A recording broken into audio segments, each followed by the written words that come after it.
Thanks for listening to Curious Cat, the podcast that examines the shadowy space where science and the supernatural collide. I'm your host, Jennifer Hodes. Join me every week as I explore what it means to be a soul in a meat suit. Welcome to Curious Cat.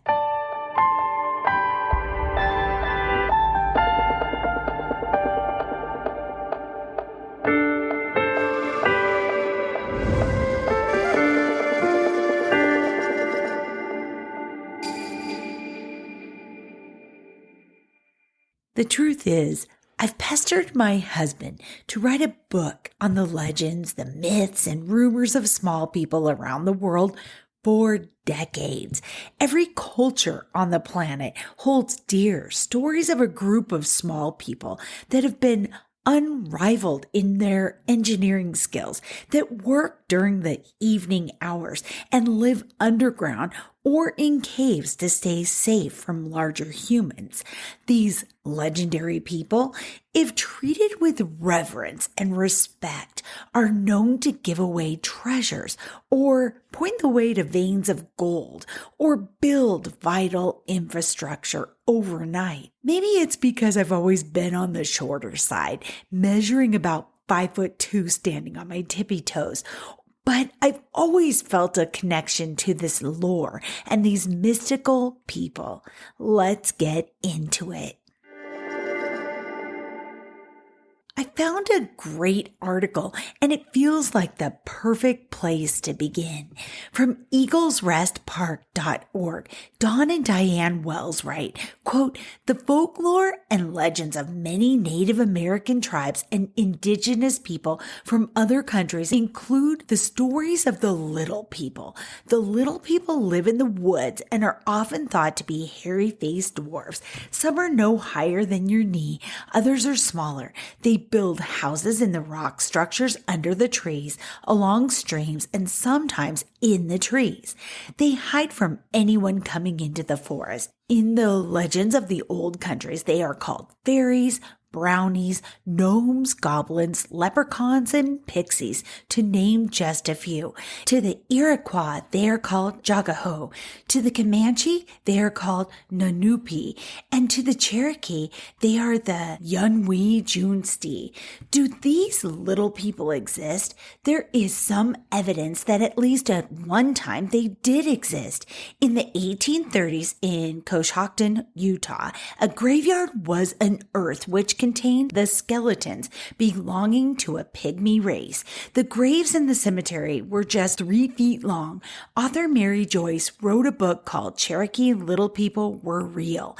In her book, she states she has proof of their existence. Her book presents some of the information uncovered during the construction of the campus of Western Carolina University near Sylva, North Carolina in the 1930s.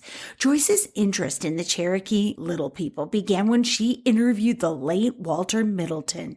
In that interview, Middleton told her about finding little tunnels cut in the clay soil when they started the foundations for the buildings. Middleton described the tunnels as being arched and a few feet high. The workers at the construction site also found small bones and a small skull which had wisdom teeth indicating an older person. Also found on the campus property were what was believed to be 2 Indian mounds. However, the old-timers there said they were, quote, piles of dirt from digging the tunnels. Cindy Thornton Haggerty of Indian Heritage says the little people are classified into 3 groups: the dogwood people, the laurel people, and the rock people. She said, quote, "The dogwood people are kind and always doing good things for people. The laurel people are the ones always playing tricks and are mischievous. The rock people are mean and should be avoided." Lula Owl, a Cherokee elder, told us about growing up in the Qualla boundary of Eastern Band of the Cherokee Indians in Cherokee, North Carolina. She said when she and her mother would go into the forest to gather chestnuts, berries, and greens, her mother would always caution her to watch for the little people because the mean ones might do something bad had to them. Lula said, quote, "I never seen no little people," end quote, but she minded her mother and kept a keen eye as she gathered in the forest. Fellow researcher Lamar Marshall was hiking some Cherokee trails in the forest one day using his handheld GPS. He said all of a sudden he felt like he was tripped and down he went into a small creek. When he got up, he searched diligently for his GPS. He never found it. He said the little people took it. Some tribes believe that in order to keep the little people happy, one should leave a gift for the little people before entering the forest. Jerry Wolf, elder of the Eastern Band of the Cherokees, told us it was important to sprinkle tobacco on the ground before entering the forest as a payment to enter. Legend says that the little people like music, and especially drumming, singing, and dancing.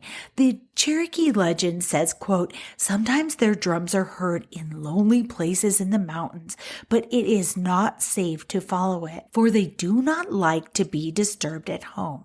They will throw a spell over the stranger so that he is bewildered and loses his way, and even if he finally gets back to the settlement, he will be like one dazed forever after," end quote. The legend goes on to say, if you find something in the forest, such as a knife or a trinket, you must ask the little people if you can have it. If you don't ask, they may throw stones at you on your way home. On the top of Oglethorpe Mountain is Eagle's Rest Park. It has many rock structures and small places where the little people may live.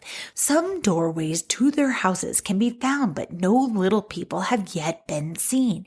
The children that come to the mountain to hike the trails with their parents and grandparents enjoy searching for the mystical dwarf people. Several times this year, the drummers and the mountain flautists have come to play in hopes that the little people will join in, but so far none have been seen. When you come to the mountain, keep your eyes open. Watch for the tricksters. You don't want to get tripped on the trails. Keep your eyes open and see if you can find their houses. More are showing up all the time. There are reports, legends, and myths about small people across the globe. First up is Oklahoma, specifically the Oklahoman newspaper writer Mary Phillips, who scribed this intriguing article titled, "Fairy Lore Has a Long History as Told Among the Cherokee Tribe," that states, quote, "Fairies can be found everywhere, even in Oklahoma," as this story that first appeared in the Oklahoman on January 17, 1937 illustrates. There are ochre fairies, just as certainly as there are dwarves or pixies of a lighter hue. Although the legends and the gods of the Indians are well known, it remained for a worker on the writer's project near Tulsa to unearth Indian fairy lore. So far as it is known, the Cherokee tribe is the only one which had fairy stories to tell around the campfire. William Cunningham, director of the State Writers Project, said Saturday, "They probably learned the stories from Scots who mingled and married into a tribe generations ago, but the tales were told, and there is even a spot in Oklahoma where the little people live." 3 miles south of Salina on the country road leading to Locust Grove, there is a small unnamed creek at the foot of a high range of rocky bluffs. The Grand River flows a few hundred yards to the west, and in this tiny valley was a beautiful grove of locust trees, which gave the name to the Cherokee village of Locust Grove, located there until recent years. High on these surrounding bluffs and atop those which extend down the river about a mile is the only place in the new Cherokee Nation where the fairies of Indian legend made camp in Oklahoma. In Carolina, Tennessee, Alabama, and Georgia, there were many villages occupied by the little people, always far back in the mountains where they were seldom seen. When the Cherokees moved to what now is Oklahoma, some of the Pixies followed them, and there in the Sylvan Nook near Locust Grove, they made camp, and there they have remained, impervious to advances of the white man's civilization.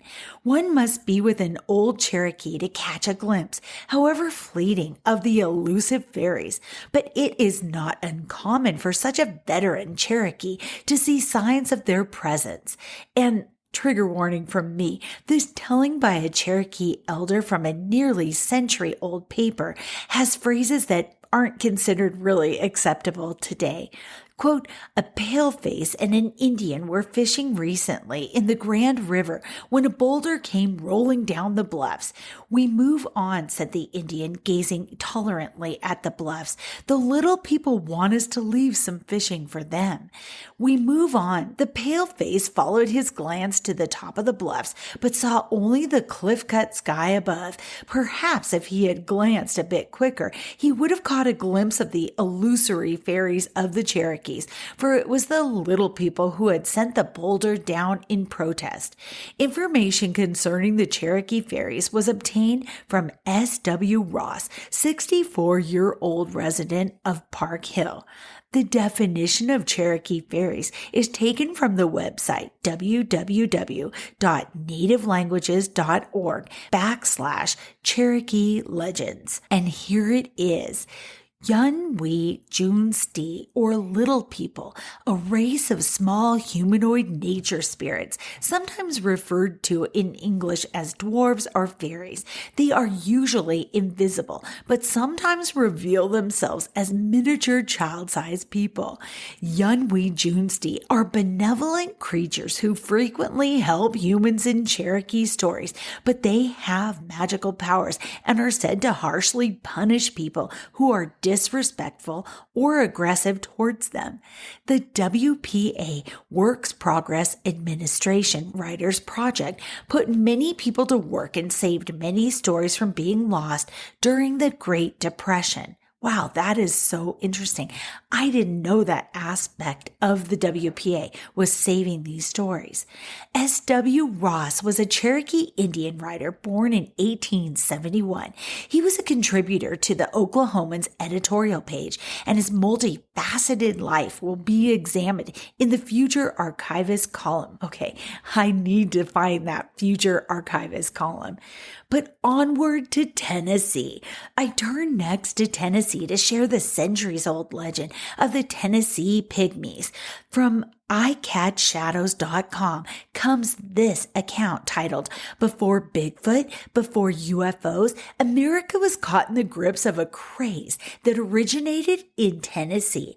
The legend of the Tennessee Pygmies. In the early 1800s, a rash of news stories began appearing in Nashville and Middle Tennessee newspapers regarding the discovery on Middle Tennessee farms of pygmy graves. Through the process of plowing or by fortune of erosion, farmers and landowners had discovered small graves, rustic rectangular stone boxes or sarcophagi containing normal-sized adult skulls, but bones that seemed to indicate that the deceased were not of a normal stature. The boxes were small, approximately 2 feet long, 14 inches wide, and 16 inches deep.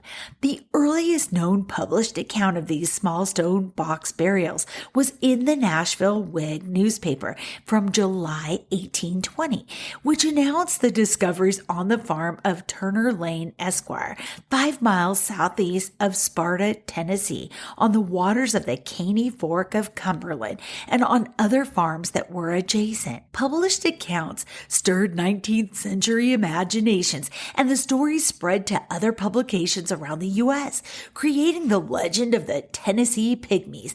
Cherokee folklore seemed to confirm the existence of pygmies with their belief in a race of little people. Curious experts came to Nashville to investigate grave sites, examine bones, and offer explanations. Farmers began probing their properties with metal rods, stabbing the earth in search of hard stone lids. Keep in mind, in the 1820s and 30s, even a medical doctor's understanding of anatomy was lacking compared to our modern knowledge. Some experts confidently declared that these were simply compact boxes containing bundles of normal-sized bones, or perhaps the bones of children from ancient Native Americans. One expert noted that some Western tribes of Native Americans placed their deceased on scaffolds for something like a so-called sky burial, and may have later given the bones a second burial in the stone boxes below the soil. Others were not so sure, feeding the pygmy craze. Once popular legends take hold, they last a long time. The pygmy stories were still being investigated 50 years later, well after the Civil War. Okay, I had to track down one of those old articles about the Tennessee pygmies for myself, and I found this one. Quote, an ancient graveyard of vast proportions has been found in Coffee County. It is similar to those found in White County and other places in Middle Tennessee, but is vastly more extensive and shows that the race of pygmies who once inhabited this country were very numerous. The same peculiarities of position observed in the White County graves are found in these. And I have to say that those were stated that they were standing in the graves or they were sitting. The writer of the letter states, quote, some considerable excitement and curiosity took place a few days since near Hillsborough, Coffee County, on James Brown's farm. A man was plowing in a field which had been cultivated many years over and plowed up a man's skull and other bones. After making further examination, they found that there were about 6 acres in the graveyard. They were buried in a sitting or standing position. The bones showed that they were a dwarf tribe of people, about 3 feet high. It is estimated that there were about 75,000 to 100,000 buried there. This shows that this country was inhabited hundreds of years ago, end quote, and that came from Woodbury, Tennessee Press. Ancient human remains excavated at Russell Cave in Alabama, not far from the Tennessee state line, indicate that adults were short and muscular, but at 5 feet they were still much taller than the 3-foot-high claims of the pygmy graves. So where did all the bones go? If there were truly thousands of burials on acres and acres of farmland across Middle Tennessee, where did all those bones go? I have to ask. Sure, a few bones may be in museum collections somewhere, but what about the rest? Just a very curious question that's kind of open-ended right now. There's a group of legendary small people in the mines throughout the Southwest called Tommyknockers, and my gosh, I feel a very strange kinship with them. And when I visit old mining towns, I always say hello, and I leave a gift of something sparkly and gold. If you've never heard of them before now, here's a great article. Beware of the Tommyknockers, an ancient legend as told by Annette Bromley of abctales.com. Links to her article are in the show notes. Bromley writes, Tommyknockers, those little gnomes who live beneath the ground, deep in caves and like to inhabit mines. Remember the 7 dwarfs in Snow White? Or how about the Hobbit from The Lord of the Rings? The Tommyknockers, gnomes, mysterious creatures of the underworld, spirit beings that may be your best friend or your worst enemy. There are those who believe them to be very real, especially if you're a miner. Even in this day of modern science and technology, some still believe. Is it just superstition? I don't think so. I've heard the tales. They are real enough to keep me out of the mine. They say these little gnome-like creatures are about 2 feet tall with human-like features. They're slightly greenish in color. Miners have seen them, but more often felt their presence or heard them tapping, knocking on the walls of the mines, warning the miners of danger, telling them to get out. You don't ignore a Tommyknocker, not if you want to live. Those who have died in the mines, mining is a dangerous business even today. These little gnome-like creatures are known to be mischief makers as well. They will eat your lunch, they'll hide your tools, knock your hard hat off your head, tweak your ear, and maybe even appear as the ghost of some miner who died in the mine years ago, or maybe it is a ghost that the gnomes can call out of the darkness, the beyond. More than one ghost has been seen in the mines, a strange glowing light at the end of a tunnel that suddenly takes on human form and then vanishes in a misty white cloud.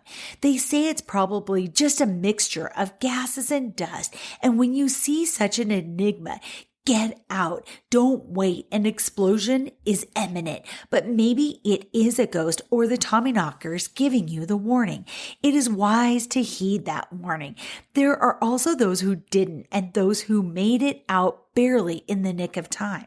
They say that if you believe in the Tommyknockers, listen to their warnings. They will do favors and assist the miners, work right along beside them and lead them to the richest ore veins. But if you don't, if you mock them, these gnome-like beings will cause injury and even death to those who ignore them. It is not wise to mock a Tommyknocker. I've heard the legends. I've heard a legend about the Tommyknockers. It happened nearly 200 years ago in the hills of Smokeshire. There is a gold mine there. I've been to the mine. I know. The mine is abandoned now. Though there is still gold there, no one will mine it because of the Tommyknockers. They say 3 men died there because they ignored the warning while 4 others escaped. The 3 who died were never found, and the mine was sealed. No one would go back in there to work. Those who escaped told how they had been warned, heard the tapping, and saw the gnomes as they raced toward the entrance just ahead of the mine collapse. 4 heeded the warning and 3 stayed behind, mocking the others for their superstition.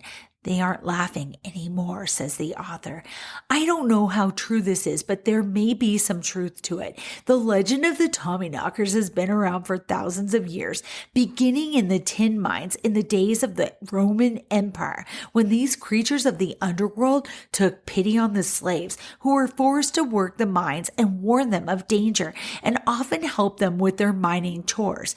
Maybe it is all superstition, and then again, maybe it's not. Sometimes at night, if you sit quietly and listen near the entrance of this old abandoned mine, you can still hear the Tommyknockers at work. You can hear the tapping of their picks as they mine the gold that was left behind. Sometimes you can hear the faint echo of their voices beneath the hills of Smokeshire. And if you're lucky, if you believe you may just find a small nugget or two, maybe some placer gold in the brook that runs down the hill below the mine that the Tommyknockers dropped and left behind. End quote from Annette Bromley. Here's a few more details, though, I dug out about the Tommyknockers from astonishinglegends.com. Quote, they are generally described as no more than 2 feet tall, and they tend to wear miniature but traditional mining clothes. Some reports also claim they often have facial hair, specifically white whiskers. While their physical description is fairly consistent, what is not as consistent is their intentions and purposes below the ground. Some believe they are benevolent creatures and aim to warn human miners of potential dangers and pitfalls. There have been dozens of reports of miners feeling strange bumps or knocks on their knees and elbows while working, which many believe are signs of the Tommyknockers to pay attention and proceed with caution, or warning of a dire soon-to-be accident. Some believe the Tommyknockers were tricksters and were often blamed when tools disappeared.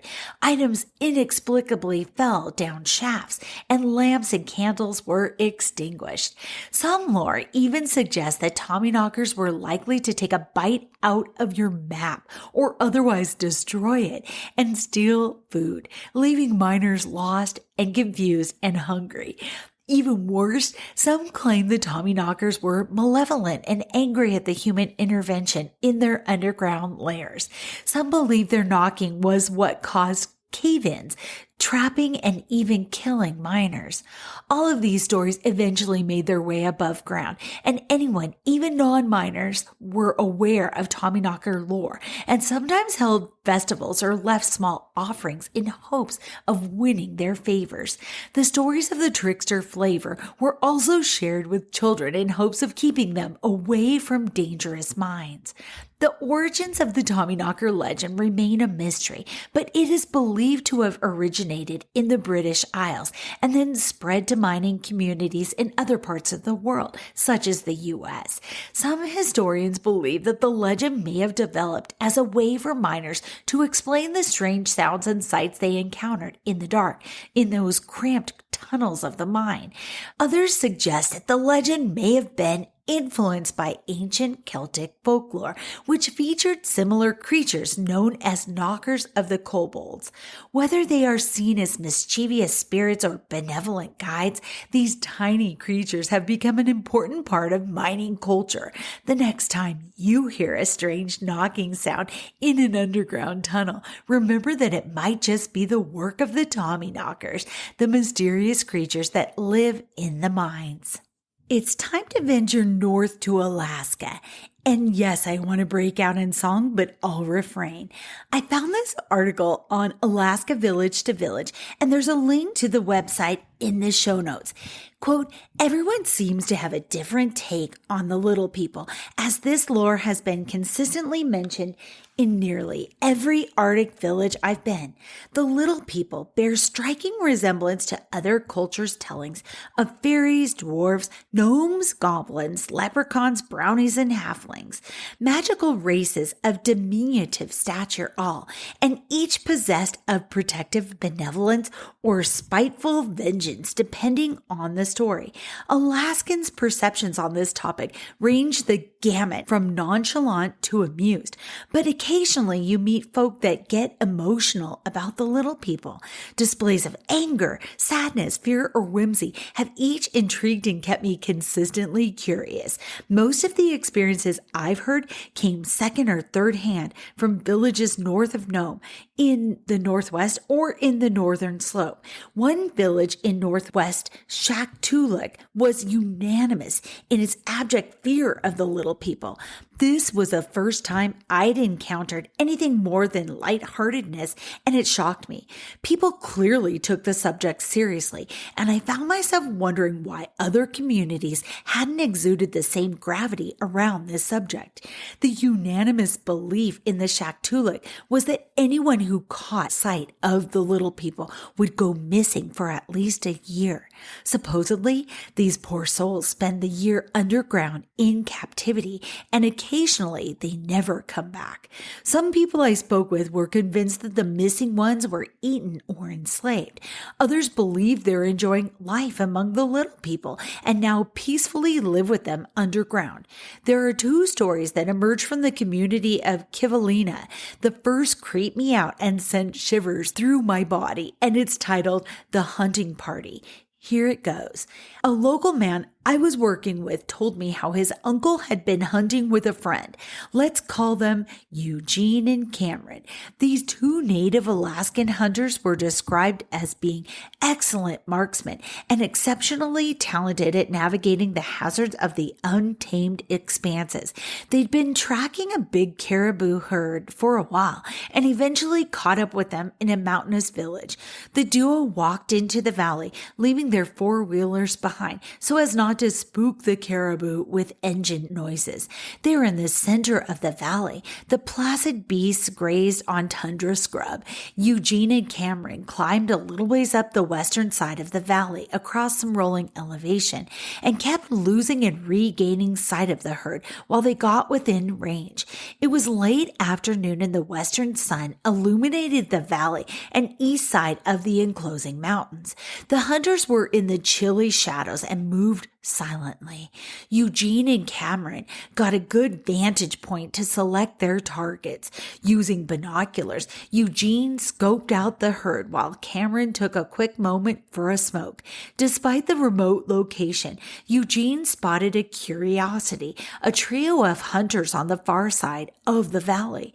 They'd killed and were cleaning a massive bull, or so it seemed. Something was off though, and Eugene pointed this out to Cameron, who stopped smoking immediately to take a look. Cameron pulled out his rifle and zeroed the powerful scope on the three hunters. He quickly realized why the scene was so perplexing. The trio wore traditional indigenous clothing, handmade from hides and lacking any of the trappings now common among modern native Alaskans. Villagers have long since taken up Carhartts like muck boots and Cabela's things as their gear of choice. It was stressed upon me that no one wears the old garb nowadays, except for in ceremonies and holidays, and especially not to hunt. But other anomalies were quickly apparent. There were no guns in sight, and these hunters' bodily proportions were askew. Big heads with short bodies and similar sized arms and legs, but clearly they were muscular. All of a sudden, one of the hunters stopped his task and looked up from the caribou. His hand shot up with his index finger pointing straight at the sky. The two others stopped too and looked at their companion expectantly. In an instant, the arm dropped parallel to the ground with a finger pointing directly at Eugene and Cameron.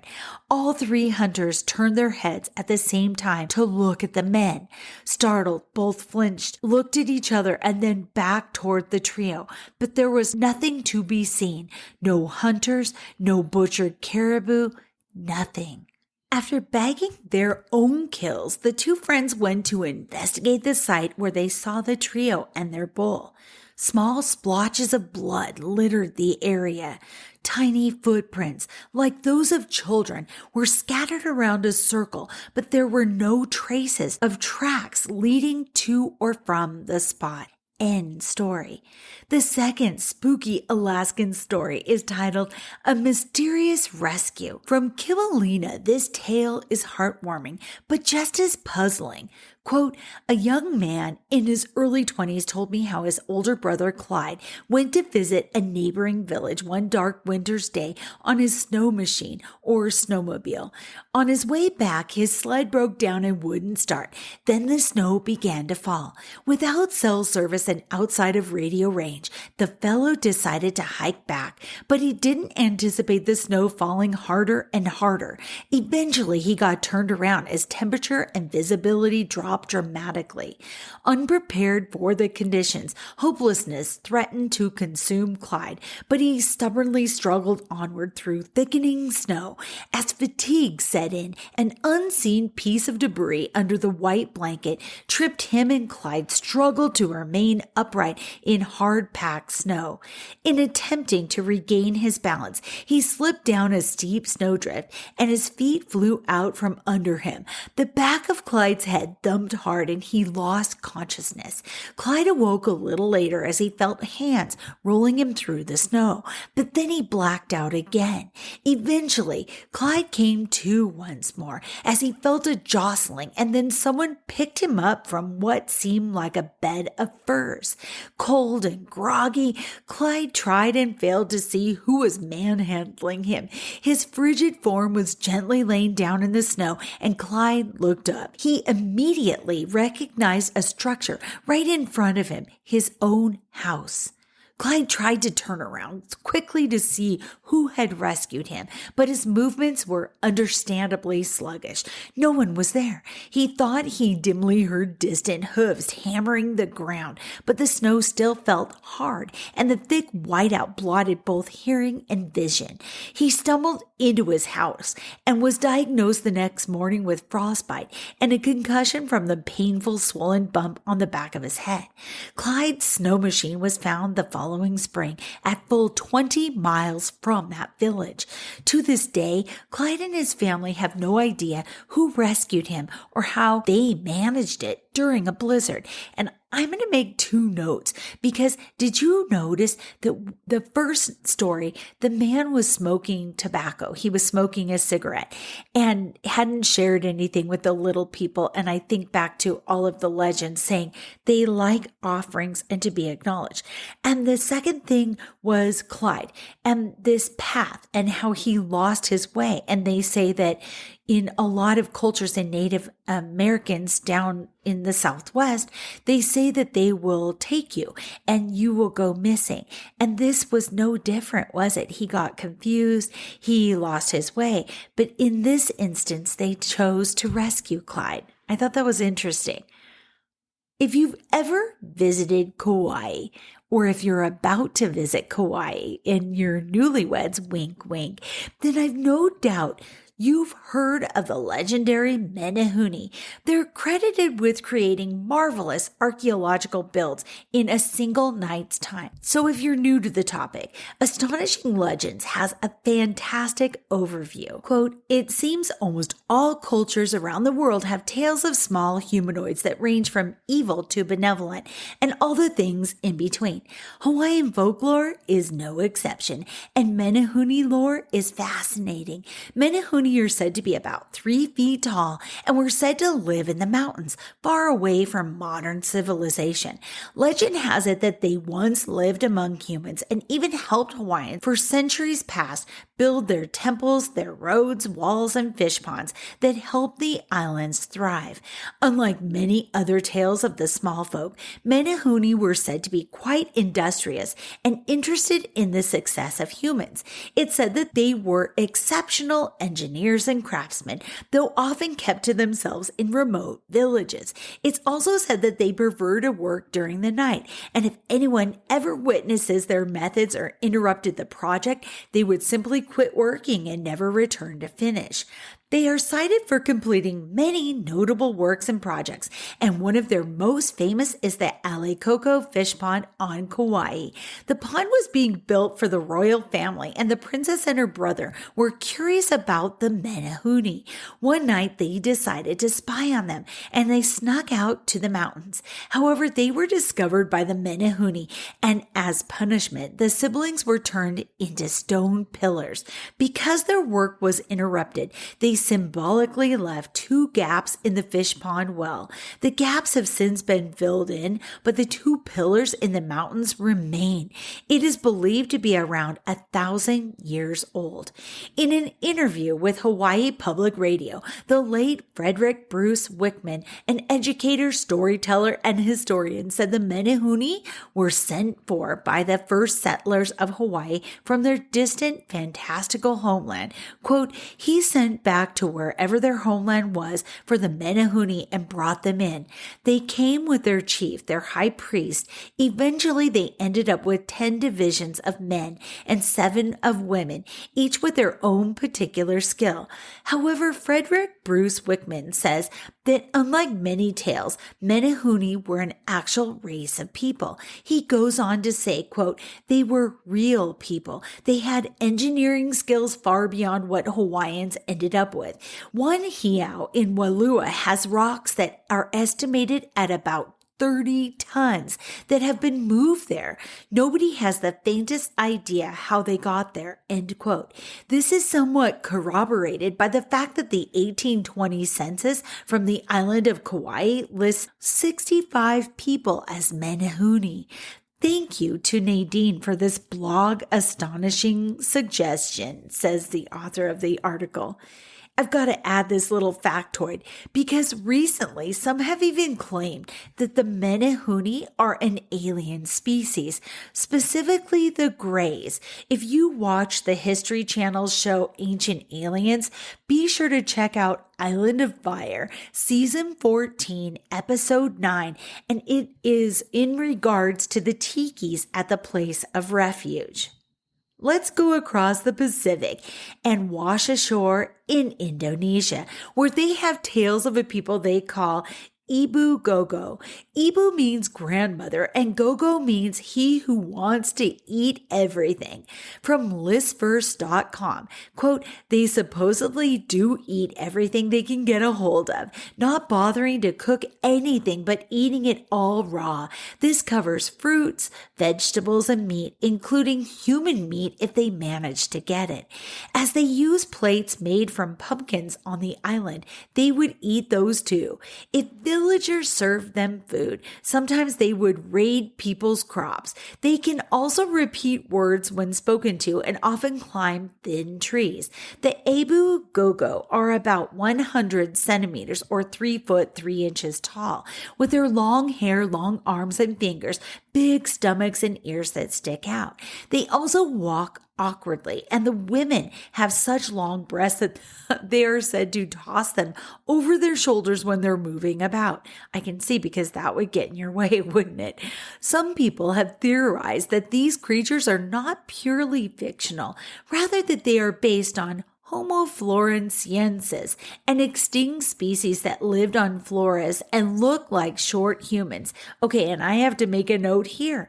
On a recent visit to a Denver museum, I was face to face with a reproduction of this species of human. It was so interesting and it was so striking, and the similarities just made goosebumps go up my arm. I'm guessing, though, that you've heard of leprechauns from Ireland. The gold, the rainbows, their shoemaking skills, the bee movie even. I just had to mention them because that's where most of my ancestors came from. But one fun fact you might not know about leprechauns: they were originally said to dress in red, the color of solitary fairies. However, their color is now green, probably because it's the color people associate with Ireland. That reminds me of the fact that Dorothy in the original Wizard of Oz book had silver sparkly shoes, not ruby red. I hope these facts about leprechauns win you $100,000 on a quiz show one day. Let's go north to Iceland and discover Iceland's enchanting Huldufolk, the hidden people and their tiny houses. This article comes from streetartutopia.com, who writes, Huldufolk, the hidden people. In Icelandic folklore, the Huldufolk, which means hidden people, are often compared to elves. These mystical beings are believed to closely resemble humans and dwell in little houses nestled within the rocks. Although typically concealed from human view, a select few individuals are considered privileged enough to witness the Huldufolk. Faroese folk tales describe the hidden people as large in build, with gray clothing and black hair. They reside in mounds and are sometimes referred to as elves. Icelandic folk tales also offer cautionary advice against throwing stones, as they might accidentally strike the hidden people. The terms Huldufolk and elves became synonymous in 19th century Icelandic folklore. Scholar John Amason observed that the terms were essentially interchangeable, with elf carrying a more pejorative connotation. Conrad von Maurer proposed that Huldufolk originated as a euphemism to avoid directly naming the elves. However, some evidence suggests that contemporary Icelanders might view the two terms as referring to separate sets of supernatural beings. Researcher Katrine Sontag discovered that while some people do not differentiate between elves and hidden people, others do make a distinction. A 2006 survey found that 54% of respondents did not distinguish between elves and hidden people. 20% did, and 26% said they were not sure. I love that they conducted a study about this. Today, the enchanting stories of the Huldufolk continue to capture the imagination of both Icelanders and visitors alike as they explore the breathtaking landscapes and stumble upon the tiny houses that serve as homes for those mysterious beings. So that was a quick survey of only a handful of legendary small people. I may be dipping a toe into the places we didn't this episode. I would talk myself hoarse if I tried to cover all of them. But if you're interested to learn more, check out the resources in the show notes. Remember to hang on after the music for another segment of the Curious Q. Until next week, stay curious. I love you.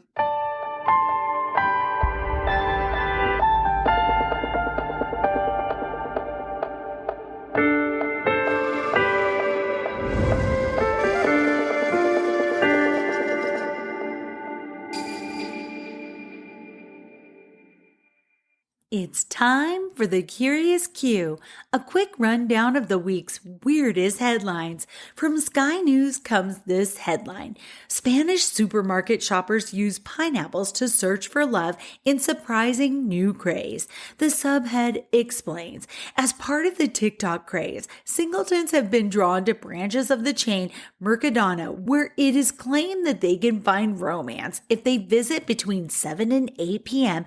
and put a pineapple upside down in their trolley. At times, the aisles are so packed with hopefuls that the police have been called in. If someone sees your pineapple and is interested, they'll tap your trolley or shopping cart with theirs. If you have chocolates among your groceries, that indicates you seek a serious relationship. Lettuce, though, that hints to something quick and temporary. The craze has led to a shortage of pineapples across the country. From UPI comes this headline: Bear sneaks up behind boy eating popcorn in Colorado backyard. A Colorado family had a backyard scare when a snack-seeking black bear came within inches of a boy munching on popcorn. Rachel and Rob Schmella shared security camera footage of their son Evan eating kettle corn in the backyard of a relative's Aspen home when the bear comes up behind him. The bear came within about a foot of Evan's head before he realized there was an animal behind him. I was frozen for a couple of seconds.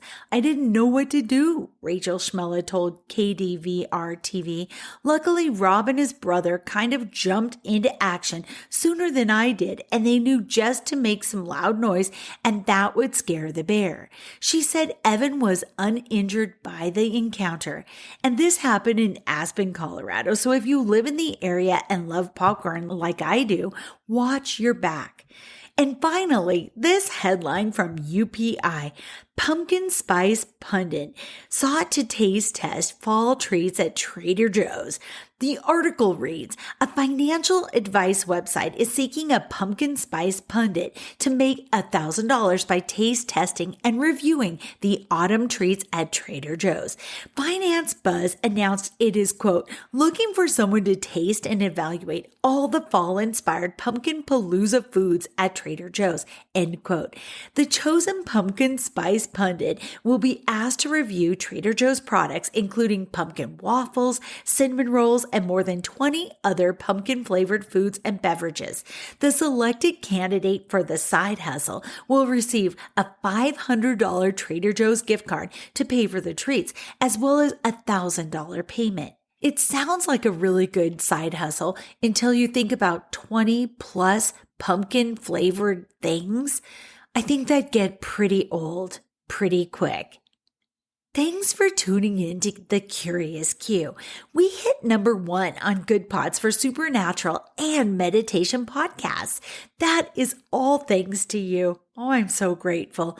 If you've got a story to share with me, a firsthand account, or a supernatural news that I missed somehow, please email me at curious_cat_podcast@icloud.com. Stay curious. I love you.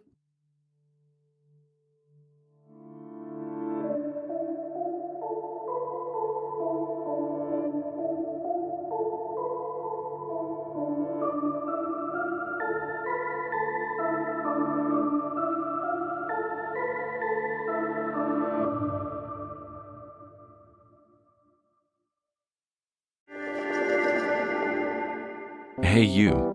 Yes, you. Are you looking for a new podcast that appeals to your scientific curiosity but is also a little bit spooky? Show me how I died in a past life. Well, look no further, because this cat is where it's at. He had concerns about the ethics surrounding AI, feeling they had achieved consciousness.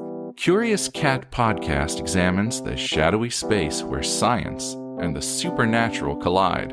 Listen every week with your host, Jennifer Holtz, as she and her guests explore what it means to be a soul in a meat suit.